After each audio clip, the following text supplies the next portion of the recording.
മുസ്ലിം league സംസ്ഥാന അധ്യക്ഷൻ പാണക്കാട് സാദിഖ് അലി ശിഹാബ് തങ്ങളാണ് മദീന മോളിൽ TMG ഗ്ലോബൽ ലോഞ്ചിന്റെ പുതിയ ബ്രാഞ്ച് ഉദ്ഘാടനം ചെയ്തത്. Visa, licensing, legal translation, trade licensing തുടങ്ങി എല്ലാ സർക്കാർ സേവനങ്ങളും വേഗത്തിൽ ലഭ്യമാക്കുകയാണ് ബിസിനസ് കഫേ എന്ന സങ്കല്പത്തിലുള്ള TMG ലോഞ്ച്.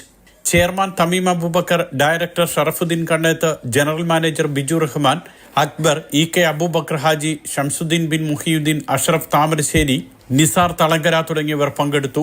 പ്രവാസികൾ അവർക്ക് ഇങ്ങനെ അവരുടെ എല്ലാ കാര്യങ്ങൾക്കും അവരുടെ കൂടെ കൂടാൻ ഒരാളുകളുണ്ട്, സംവിധാനമുണ്ട് എന്ന് വരുമ്പോൾ അതവർക്കൊരു ആശ്വാസം പകരുന്നൊരു കാര്യമാണ്. ഞങ്ങൾ ഇനി 1000 പേർക്ക് തൊഴിൽ കൊടുക്കുന്നതിൻ്റെ ഭാഗമായിട്ട് എല്ലാ ഭാഗങ്ങളിലും തുടങ്ങാനുള്ള പരിപാടിയാണ്. 2-3 ഔട്ട്ലെറ്റ് വർക്ക് നടന്നുകൊണ്ടിരിക്കുകയാണ്. 16 വർഷത്തോളമായി ഉപഭോക്താക്കൾക്ക് മികച്ച സേവനം ലഭ്യമാക്കുന്ന സ്ഥാപനമാണ് TMG എന്ന് തമീം അബൂബക്കർ പറഞ്ഞു. 100-ലധികം ജീവനക്കാരുള്ള ഗ്രൂപ്പാണ് ഇത്. പ്രധാനപ്പെട്ട ബിസിനസ് മീറ്റിംഗുകൾ, ചർച്ചകൾ എന്നിവയ്ക്കെല്ലാം പ്രത്യേകമായി രൂപകൽപ്പന ചെയ്തതാണ് business cafe. Mathrubhumi news, Dubai.